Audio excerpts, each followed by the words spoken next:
That's the chorus. But we don't need to get into that. We'll get into that. I just watched WandaVision. No one was ready for that, I know. I just finished the 5th episode of WandaVision. Read a book in Screamo. That's funny. It's in my bio. My playlist is in my bio. We still have 30 seconds until I read, my guys.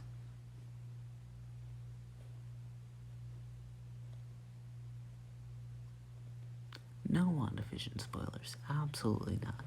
Of course not.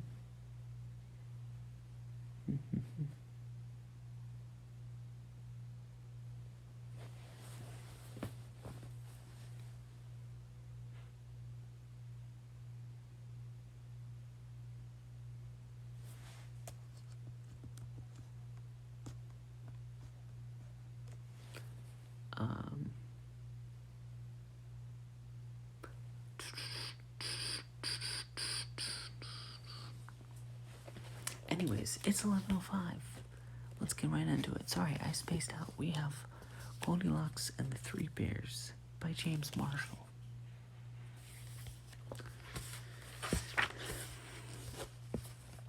Once, there was a little girl called Goldilocks. What a sweet child, said someone new in town. That's what you think, said a neighbor.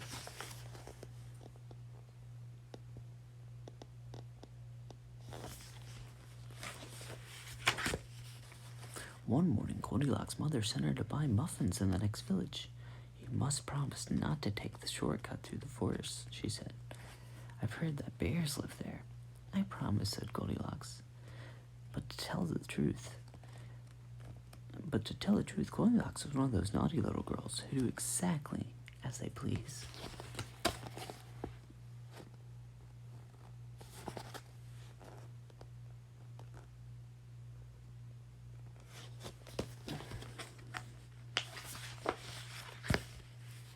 Meanwhile, in a clearing deeper inside the forest, in a charming house, all on their own, a family of brown bears was sitting down to breakfast.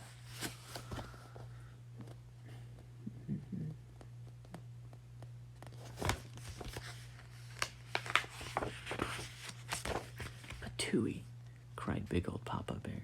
This porridge is scalding. I've burned my tongue. I'm dying, cried Baby Bear. No, really, cried Mama Bear, who was of medium size. That's quite enough. I know, said Papa Bear. Why don't we go for a spin while the porridge is cooling? Excellent, said Mama Bear. So they got on their rusty old bicycle and off they went.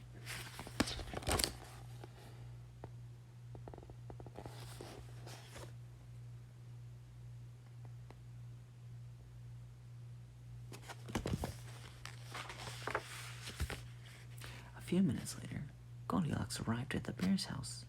She walked right in without even bothering to knock. On the dining room table were 3 inviting bowls of porridge. I don't mind if I do, said Goldilocks, helping herself to the biggest bowl.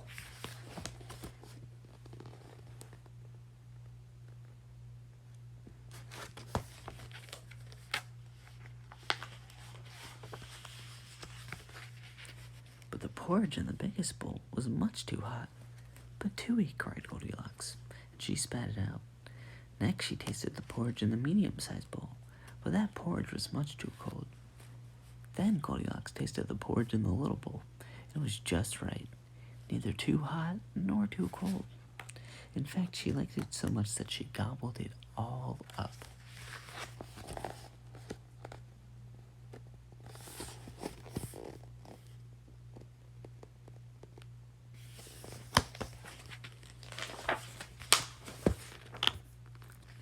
Feeling full and satisfied, Goldilocks thought it'd be great fun to have a look around. Right away, she noticed a lot of coarse brown fur everywhere. They must have kitties, she said. In the parlor, there were 3 chairs. Don't mind if I do, she said, climbing into the biggest one. but the biggest chair was much too hard, and she just couldn't get comfortable.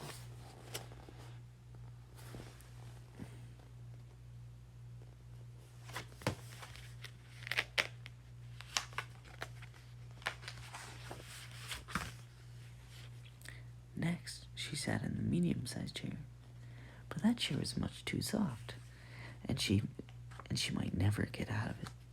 Then Goldilocks sat in the little chair, and then it was just right, neither too hard nor too soft. In fact, she liked it so much that she rocked and rocked until the chair completely fell into pieces.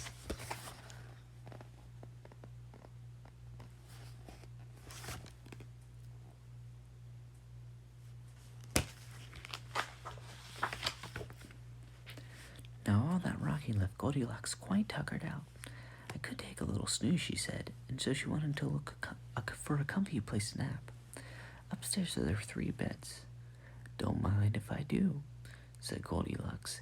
She got into the biggest one, but the head of the biggest bed was much too high.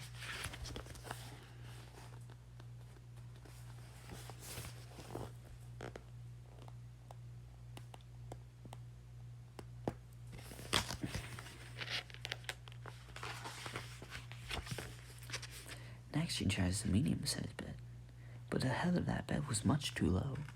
Then Goldilocks tried the little bed. It was just right. Soon, she was all nice, cozy, and sound asleep. She did not hear the bears come home.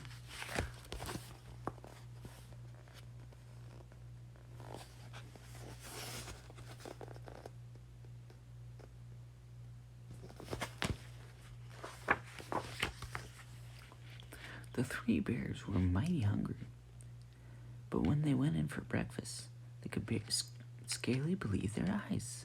"Somebody's been eating my porridge," said Papa Bear. "Someone's been eating my porridge," said Mama Bear. "Someone's been eating my porridge," said Baby Bear, "and they've eaten it all up."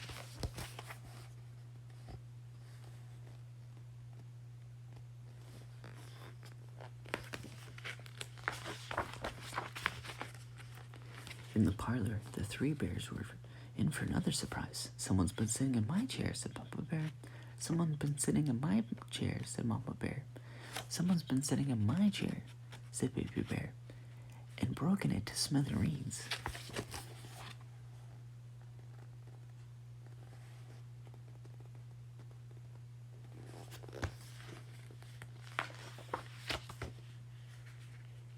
The 3 bears went upstairs on tiptoe, not knowing what they would discover.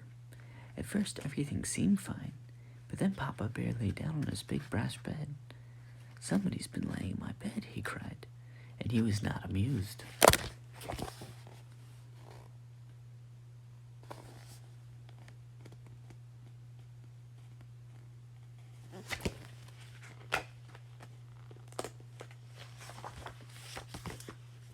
"The gods!" cried Mama Bear.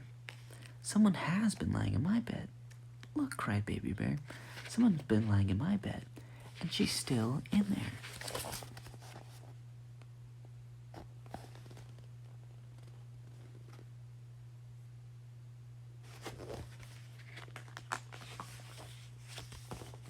"Now see here," roared Papa Bear.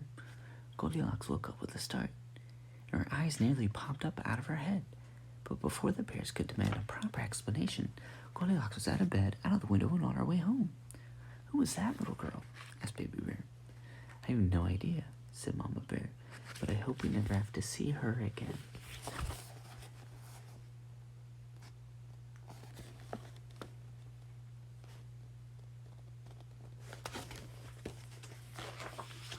And they never did. Okay, that's the end of our first book. Our next book is by a fan, and she messaged me. She said, "Hey, I wrote a children's book. You should check it out." And I was like, "Cool, of course." So we have Sora and the People, written and illustrated by Lydia Hold on, let me do that again. Lydia Million.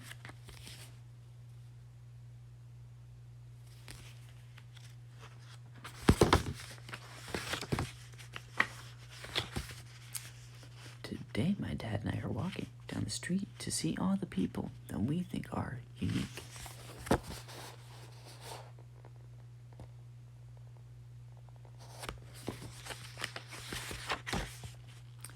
Camilla is the first person we see. She is a florist and tells us the best place to get a pretty flower is in the forest.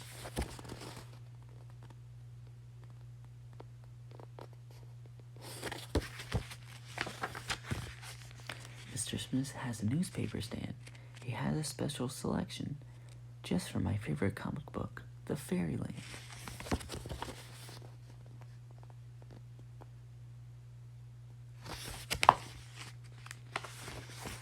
Kevin, the mailman, works through any type of weather, even during the snowy days of December.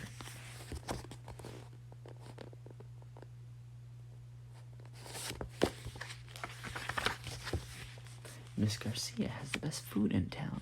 Every time I eat there, my frown turns upside down.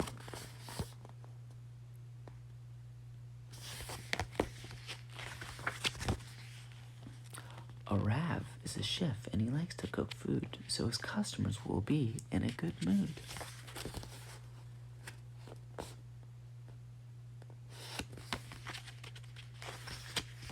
Susie is a crossing guard, and when there are a lot of cars, her job can get quite hard.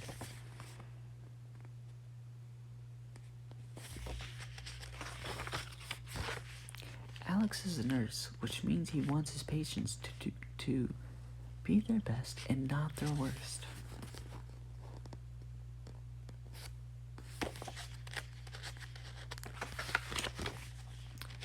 Maya is a pilot, and before she flies on a plane, she has to check the climate.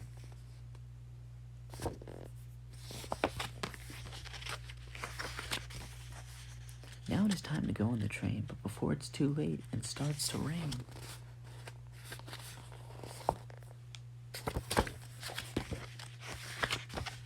Today my dad and I went walking down the street, and we saw so many people that we thought were unique.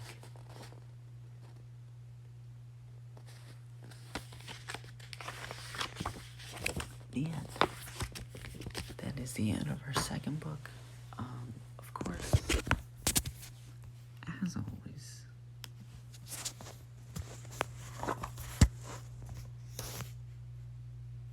subscribe to the Trying Times. If you're not subscribed to the Trying Times, what are you doing? We got a 2.5 hour story time there. Get on it. Get on it. Anyways, let's get into our last book. A Good Night Moon.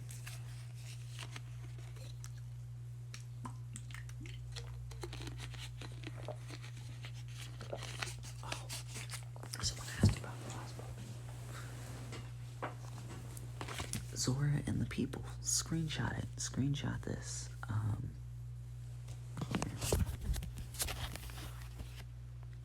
It's on Amazon.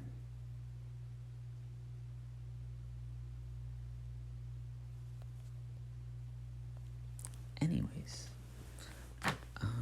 let's get into our last book. Good Night Moon.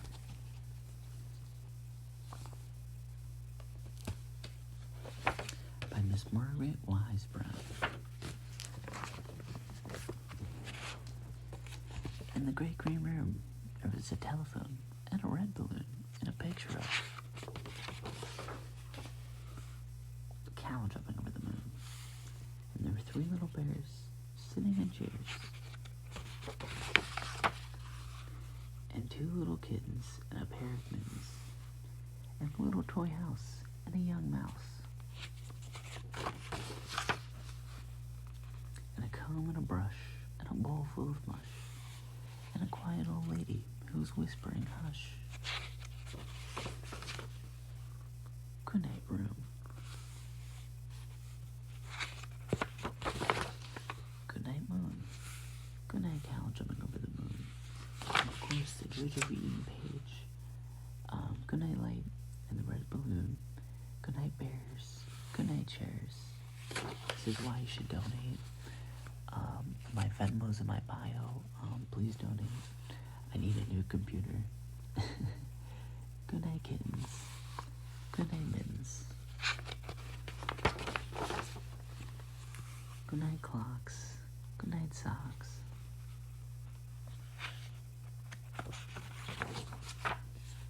Good night, little house. And good night, mouse. Yes, it's still happening. I promise. I make you promise. Good night, comb. And good night, brush.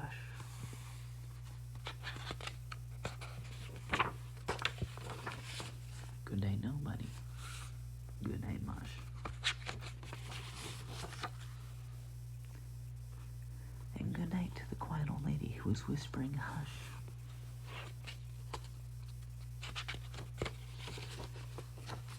Good night, stars. Good night, air.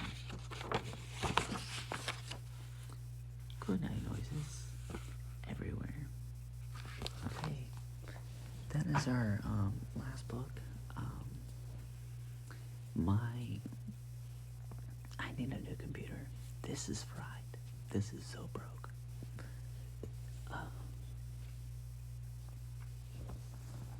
This computer's trashed. So if you want to donate to me, my Venmo's in my bio. That would be fantastic. But anyways, subscribe to my YouTube channel, The Trying Times. Follow me on Instagram, kol.haynes, and of course follow me on here. And share my stuff. Share my stuff with your friends. Tell your friends to follow me. That'd be great. If one of you guys could tell one of your friends to follow me, that'd be fantastic. But I love you guys. I hope you guys have a good night.